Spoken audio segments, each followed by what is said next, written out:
Yes, good morning students. Today we are going to start the electrostatic chapter. ठीक है, तो ये आपका 12th क्लास का फर्स्ट यूनिट है इलेक्ट्रोस्टैटिक. क्लियर? सो इलेक्ट्रोस्टैटिक जो वर्ड है that is made up of two words. दो वर्ड्स का बना हुआ है इलेक्ट्रोस्टैटिक. इलेक्ट्रो वर्ड का मीनिंग होता है यहाँ पे चार्ज, और स्टैटिक वर्ड का मीनिंग होता है रेस्ट. तो इलेक्ट्रोस्टैटिक जो आपका फर्स्ट यूनिट है, इसमें हमने चार्ज के ऊपर डिस्कशन करनी है. और चार्ज कैसा charge? Charge which is present at rest, जो कि रेस्ट पे प्रेजेंट होगा, उसके बारे में हमने डिस्कशन करनी है इसमें. ठीक है, तो फर्स्ट ऑफ ऑल हम यहाँ पे पहले ये देखेंगे कि व्हाट इज इलेक्ट्रिक चार्ज. तो हमारा फर्स्ट टॉपिक है इलेक्ट्रिक चार्ज.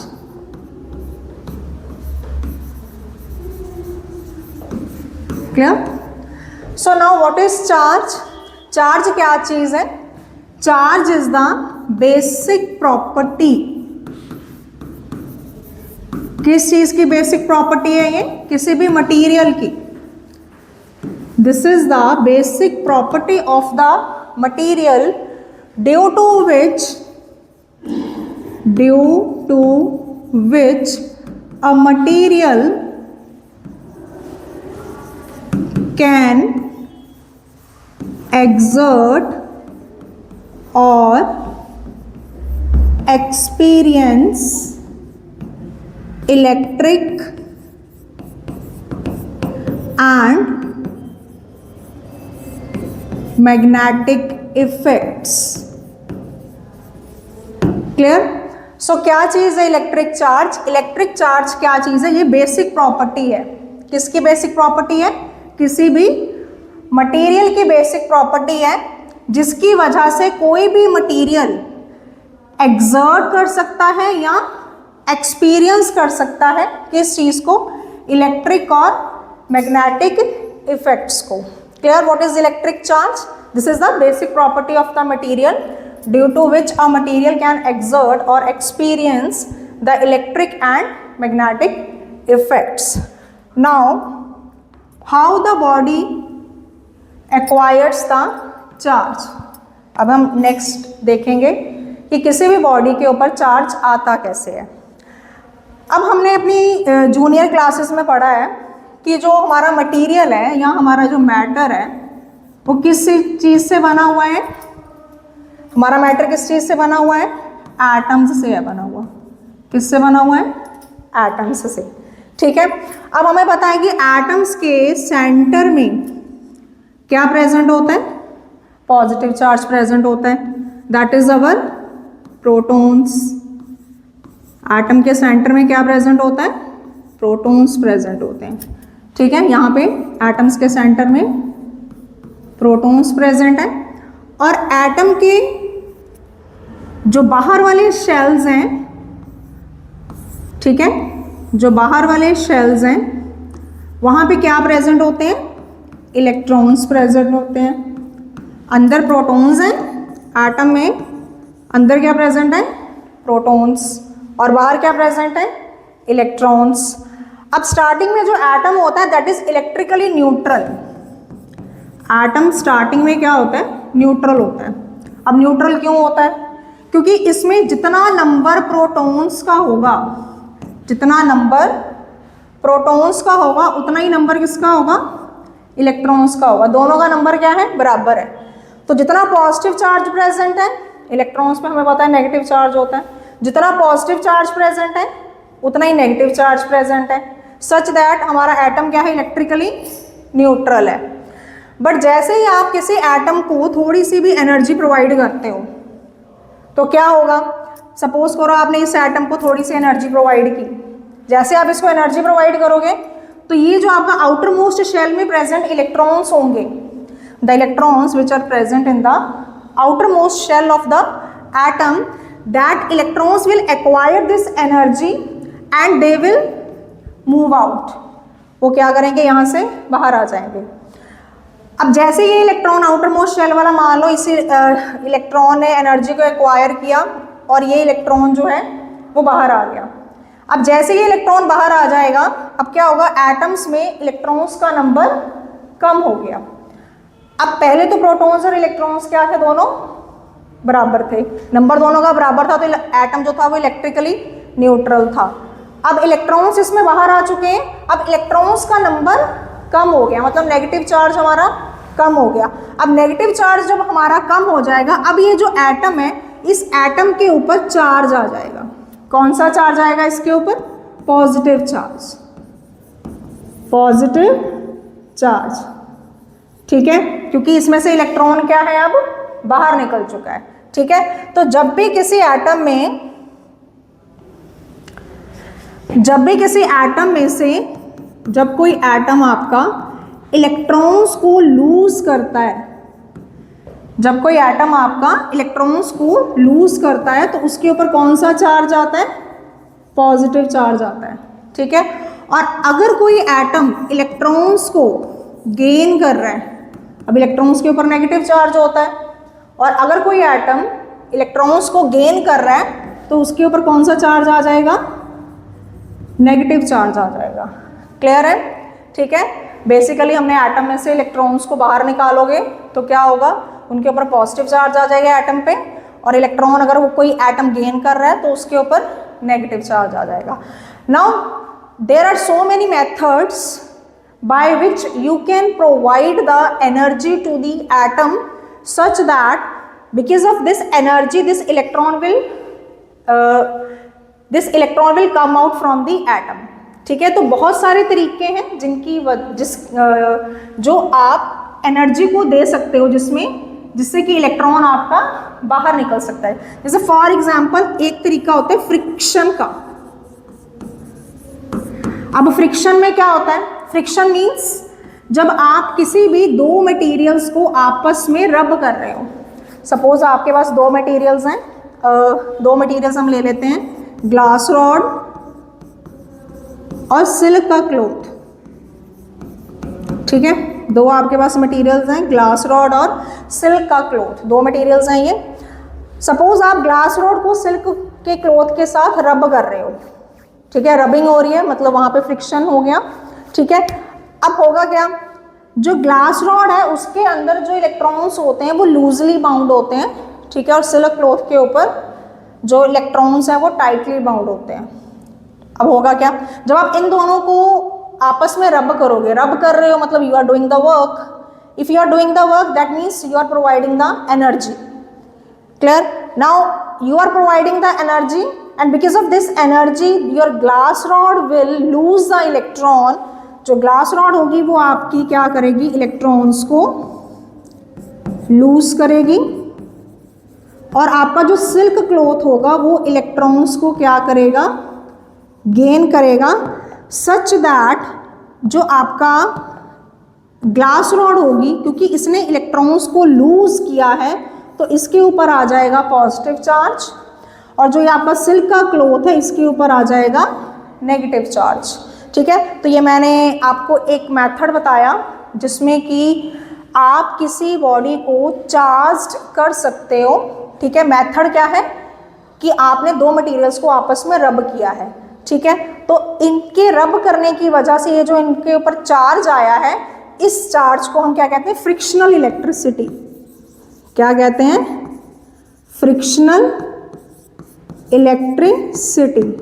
फ्रिक्शनल इलेक्ट्रिसिटी इसलिए कह रहे हैं क्योंकि ये जो चार्ज डेवलप हुआ है ये फ्रिक्शन की वजह से हुआ है, ये रबिंग की वजह से हुआ है, ठीक है। तो this is all about the charge. अभी हम नेक्स्ट देखते हैं कि चार्ज होता कितने टाइप्स का है, ठीक है। तो चार्ज आपका दो टाइप्स का चार्ज होता है, types of charges, types of charge.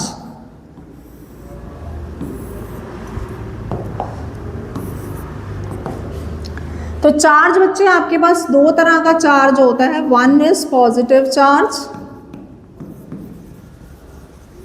And the other one is negative charge, ठीक है। अगर अभी हमने देखा, अभी हमने डिस्कस किया है क्या, कि अगर कोई बॉडी इलेक्ट्रॉन्स को लूज़ कर रही है तो उसके ऊपर कौन सा चार्ज आता है, पॉजिटिव, और दूसरा अगर कोई मटेरियल इलेक्ट्रॉन्स को गेन कर रहा है तो उसके ऊपर कौन सा चार्ज आता है, नेगेटिव चार्ज आता है। ठीक है, ये टाइप्स ऑफ चार्जेस हैं। अच्छा, चार्जेस की कुछ प्रॉपर्टीज़ भी हैं। क्या क्या प्रॉपर्टीज़ हैं? अगर आपके पास दो चार्जेस हैं और अगर उन दोनों चार्जेस की पोलैरिटी सेम है, मतलब दोनों पॉजिटिव पॉजिटिव हैं या फिर दोनों मान लो नेगेटिव नेगेटिव है, means both are having the same polarity. If the two charges are having the same polarity, then these two charges will repel each other. ये दोनों आपस में क्या करेंगे, एक दूसरे को रिपेल करेंगे। प्रॉपर्टी है चार्ज की, क्या कि अगर आपके पास दो सेम चार्जेस हैं, चाहे पॉजिटिव पॉजिटिव हो जाएं चाहे नेगेटिव नेगेटिव हो जाएं, तो ये दोनों चार्जेस आपस में एक दूसरे को क्या करेंगे, रिपेल करेंगे। और अगर आपके पास एक पॉजिटिव चार्ज आ गया और एक नेगेटिव चार्ज आ जाता है, मतलब दोनों चार्जेस की पोलैरिटी अब डिफरेंट है, now in this case these charges will attract each other. ठीक है, अगर सेम पोलैरिटी है तो रिपेल करेंगे, ऑपोजिट पोलैरिटी है तो अट्रैक्ट करेंगे। ठीक है, नेक्स्ट है, अब चार्ज का यूनिट क्या होता है। ठीक है, क्योंकि चार्ज एक मेजरेबल क्वांटिटी है। ठीक है, इसको आप मेजर कर सकते हो कि किसी बॉडी ने कितना चार्ज एक्वायर किया। तो जो मेजरेबल क्वांटिटीज़ हैं उनके हम यूनिट्स भी डिस्कस करेंगे। तो इसका जो एसआई यूनिट है चार्ज का, दैट इज कूलम। कूलम इसका एसआई यूनिट है। ठीक है, इसके लिए हम सिंबल यूज़ करते हैं कैपिटल C। बाकी आपने +1 क्लास में स्केलर और वेक्टर क्वांटिटीज़ पढ़ा होगा। ठीक है, जो सिर्फ मैग्नीट्यूड पे डिपेंड करती हैं वो हमारी स्केलर क्वांटिटीज़ होती हैं। तो हमारा चार्ज जो है, our charge is a scalar quantity. कैसी क्वांटिटी है ये, स्केलर क्वांटिटी है। ठीक है, ये भी चार्ज की प्रॉपर्टी में ही आता है कि चार्ज जो है वो कैसी क्वांटिटी है, ये स्केलर क्वांटिटी है। इसका यूनिट क्या है, आपके पास कूलम है, सिंबल क्या है, कैपिटल C है। बाकी स्टार्ट, कूलम और भी उसके चार्ज के यूनिट्स, अभी हम SI यूनिट की बात कर रहे हैं। तो SI यूनिट इसका चार्ज का क्या है, कूलम। क्वांटिटी कैसी है, ये स्केलर क्वांटिटी है। ठीक है, होप सो आपको यहाँ तक क्लियर हुआ हो। अब नेक्स्ट आ जाता है चार्ज की प्रॉपर्टीज। ठीक है, प्रॉपर्टीज ऑफ चार्ज।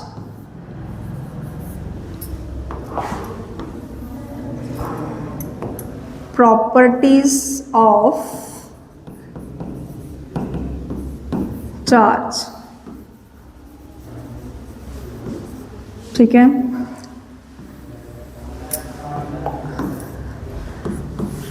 अब जो फर्स्ट प्रॉपर्टी है चार्ज की वो क्या है, additivity. Additivity of charge, additivity of charge. अब इस प्रॉपर्टी का क्या मीनिंग है, कहते कि सपोज करो आपके पास यहाँ पे मान लो ये कोई बॉडी है। ठीक है, ठीक है, इसके ऊपर चार्ज प्रेजेंट है। ये सारे सपोज करो ये सारे चार्जेस प्रेजेंट है। इस चार्ज को नाम दे दो Q1, Q2, Q3, Q4, Q5, Q6, Q7 up to so on. So many charges are present on this body. Clear?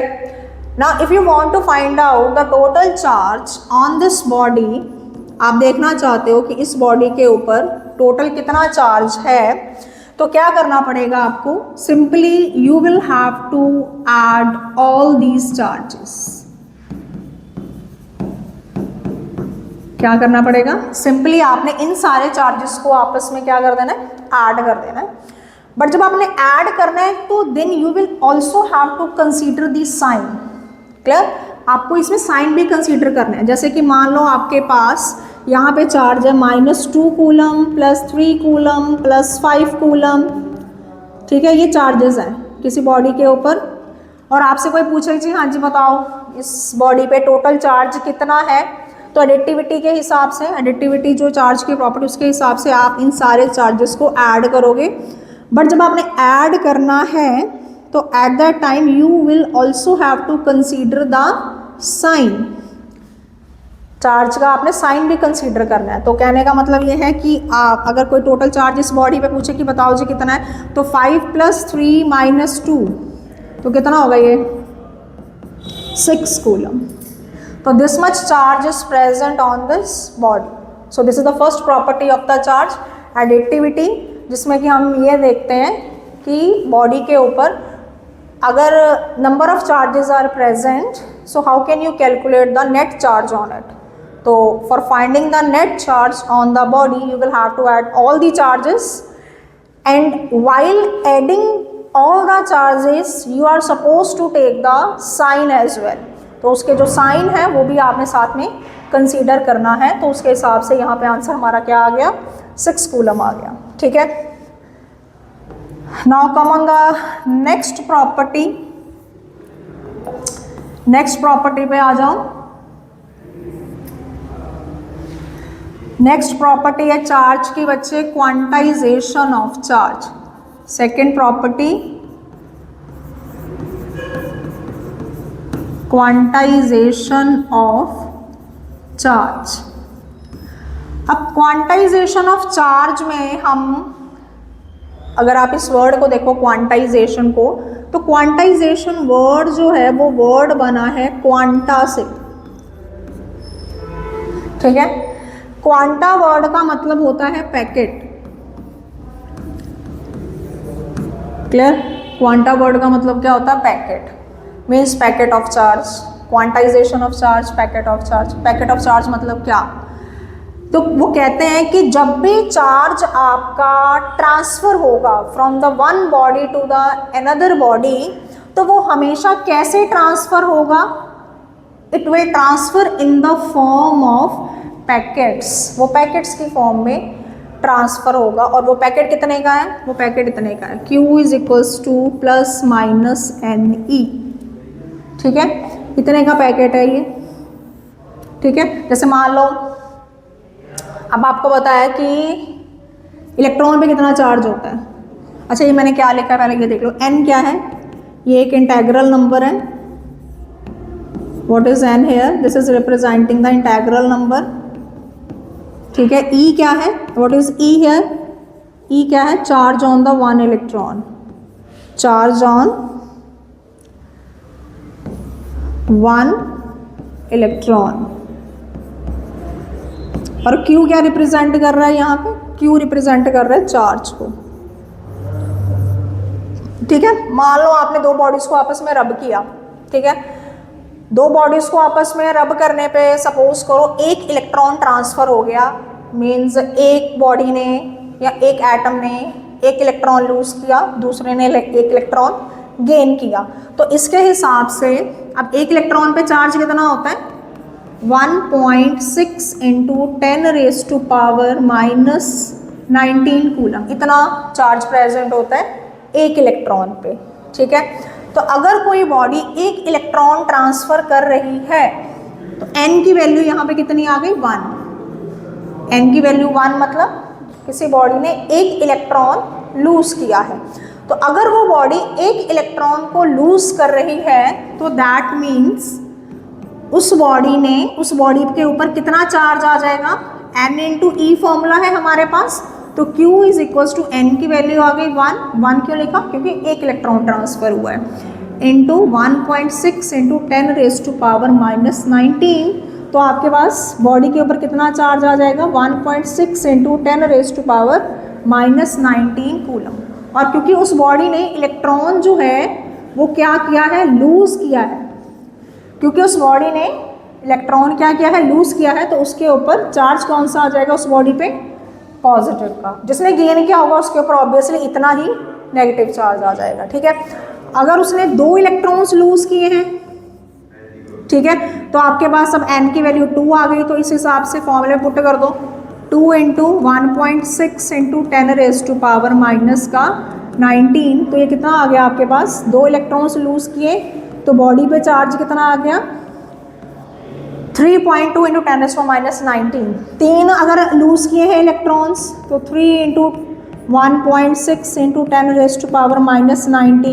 तो ये आपके पास बॉडी पे चार्ज आ गया 4.8 into 10⁻⁻⁹ coulomb and up to so on. ऐसे ही आप n की वैल्यू पुट करते जाओ। तो अब देखो, अगर कोई बॉडी एक इलेक्ट्रॉन लूज कर रही है तो उसके ऊपर 1.6 इंटू 10⁻⁹ का चार्ज आएगा। 2 करेगी तो ये चार्ज, 3 करेगी तो ये चार्ज। अब ये वैल्यू 1.6 के बाद सीधा 3.2 है, मतलब 1.8 वैल्यू एग्जिस्ट नहीं करती, 2.1 वैल्यू एग्जिस्ट नहीं करती, ठीक है। सीधा 1.6 के बाद कौन सी वैल्यू 3.2 है। अगर मतलब 2 इलेक्ट्रॉन्स लूज किए तो 3.2 इंटू 10⁻⁹ कूलम चार्ज ही आएगा, ना उससे कम ना उससे ज़्यादा। तो कहने का मतलब ये है कि जब भी कोई बॉडी चार्ज ट्रांसफ़र करती है तो वो कैसे ट्रांसफ़र करती है, चार्ज विल बी ट्रांसफर्ड, कैसे ट्रांसफ़र होगा, equal to the integral number of equal to the charge will be transferred equal to the integral number of, किसका इंटेग्रल नंबर करना पड़ेगा, चार्ज ऑन 1 इलेक्ट्रॉन, ठीक है। अगर आपने चार्ज देखना है, charge will be transferred, charge will be transferred, कितना चार्ज ट्रांसफर होगा, equal to the integral number of the, इसका integral number charge on the 1 electron. एक इलेक्ट्रॉन पे जितना चार्ज होता है अगर आप उसका इंटेग्रल नंबर कर देते हो, मतलब उसको आप किसी अगर इंटीजर से मल्टीप्लाई कर देते हो तो आपके पास क्या आ जाएगा, चार्ज आ जाएगा जो ट्रांसफर हुआ है बाय दैट बॉडी। बट हमेशा इंटेग्रल नंबर से ही मल्टीप्लाई करना है, और मल्टीप्लाई करके आपके पास एक पर्टिकुलर पैकेट बन के आएगा 1.6 का, 3.2, 4.8, मतलब ये वैल्यूज ही आएंगी, ठीक है। 1.6 के बाद 1.8 नहीं आएगा, 1.9 नहीं आएगा, 2.1 नहीं आएगा, 1.6 के बाद 3.2 वैल्यू ही आएगी। मतलब इतने का ही पैकेट है, मतलब इतना पैकेट ही चार्ज का ट्रांसफ़र होगा, इससे ज़्यादा या कम वैल्यू नहीं होगी। तो इसे हम बोलते हैं क्वांटाइजेशन ऑफ चार्ज, मीन्स जब भी चार्ज ट्रांसफ़र होगा पैकेट की फॉर्म में होगा, ठीक है। और वो पैकेट कितने का, इतने का पैकेट है वो, क्वांटाइजेशन ऑफ चार्ज। क्लियर। अब नेक्स्ट प्रॉपर्टी आ जाओ,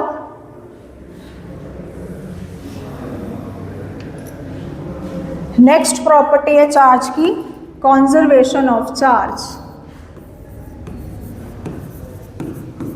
कंजर्वेशन ऑफ चार्ज। अब ये प्रॉपर्टी क्या कहती है, कंजर्वेशन ऑफ, जैसे एनर्जी आपने पढ़ा होगा 9th क्लास में, है ना, energy can neither be created nor be destroyed. ऐसे कंजर्वेशन ऑफ चार्ज है, क्या कहता है कि चार्ज कंजर्व है। कंजर्वेशन ऑफ चार्ज क्या कहता है कि चार्ज इज कंजर्व्ड, चार्ज क्या है, कंजर्व है। अब कंजर्व का मतलब क्या है, कंजर्व का मतलब ये है कि जैसे मान लो ये आपके पास 2 बॉडीज़ हैं, ये मैं एग्जांपल ले रही हूँ, ग्लास रॉड, वही सेम पिछली वाली एग्जांपल ले लेते हैं, और सिल्क क्लॉथ की, ठीक है। ये पहले हमने रब करने से पहले ये लिए हैं, अभी हमने इन दोनों को आपस में रब नहीं किया। तो जब हमने इन दोनों को आपस में रब नहीं किया है तो उस कंडीशन में इसके ऊपर चार्ज कितना आ जाएगा, ग्लास रॉड के ऊपर चार्ज आ जाएगा कितना, 0, ठीक है। ग्लास रॉड पे चार्ज कितना आ गया, 0, क्योंकि रब नहीं किया है तो नो चार्ज इज देयर। इनके एटम्स जो हैं वो इलेक्ट्रिकली न्यूट्रल हैं, जितने प्रोटॉन्स प्रेजेंट हैं इनके एटम्स में उतने ही इलेक्ट्रॉन्स प्रेजेंट हैं, such that there is no charge on these materials. Glass rod पे भी चार्ज 0 है और सिल्क क्लॉथ पे भी चार्ज क्या है, 0 है, ठीक है। नाउ आफ्टर रबिंग, जैसे आपने इनको रब किया, आफ्टर रबिंग, अभी मैंने थोड़ी देर पहले आपको समझाया था कि जब आप इन दोनों को आपस में रब करोगे तो इसमें से एक मटेरियल ऐसा होगा, जैसे ग्लास रॉड है इस केस में, तो इसमें इलेक्ट्रॉन्स जो हैं वो लूजली बाउंड है। तो once you will rub them with each other, what will happen, your glass rod will lose the electrons and your silk cloth will acquire the negative charge. तो इसके ऊपर पॉजिटिव चार्ज आ जाएगा, इसके ऊपर negative charge आ जाएगा। Glass rod ने इलेक्ट्रॉन्स को लूज किया है तो इसके ऊपर पॉजिटिव चार्ज आ जाएगा,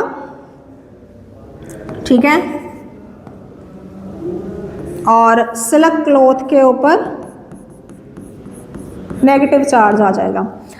अब कंजर्वेशन ऑफ चार्ज क्या कहता है कि अगर इसके ऊपर मान लो रबिंग के बाद +3 कूलम का चार्ज आया है, आपने इन दोनों मटेरियल्स को आपस में रब किया, इसने इलेक्ट्रॉन्स को लूज किया है, पॉजिटिव चार्ज आ गया। मान लो इसके ऊपर पॉजिटिव चार्ज आ रहा है +3 कूलम का, तो कंजर्वेशन ऑफ चार्ज के हिसाब से कि अगर इस पे +3 का चार्ज आएगा तो सिल्क क्लॉथ पे कितना चार्ज आएगा, -3, सच दैट अगर आप इन दोनों चार्जेस का ओवरऑल निकालोगे, ओवरऑल निकाल लो कितना बना, ठीक है, Q1 + Q2 +3 कूलम -3 कूलम, आपके पास ओवरऑल चार्ज कितना आ गया, 0।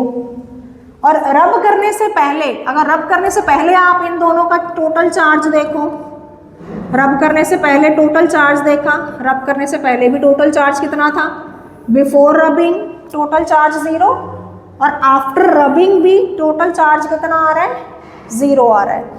मतलब charge is conserved, charge can neither be created nor be destroyed, ठीक है, इसमें चार्ज ना तो क्रिएट हुआ ना डिस्ट्रॉय, इंडिविजुअली देखें तो क्रिएट हुआ है, इस पे पॉजिटिव चार्ज आया है, इस पे नेगेटिव चार्ज आया है, बट पूरे सिस्टम पे अगर हम देखें कि पूरे सिस्टम पे चार्ज कितना है, तो पूरे सिस्टम पे जो चार्ज है जितना पहले था उतना ही बाद में है।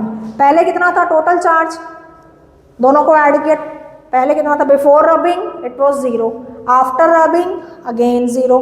तो this is conservation of charge, means charge can neither be created nor be destroyed, it is conserved, जितना पहले होगा उतना ही बाद में होगा, ठीक है। So these are some properties in my first lecture that we have discussed about the charge. इसमें हमने चार्ज के बारे में पढ़ा, ठीक है, होप सो आपको समझ में आया होगा, क्लियर। अगर आपको मेरी वीडियो पसंद आई हो तो please like, subscribe and share. Thank you.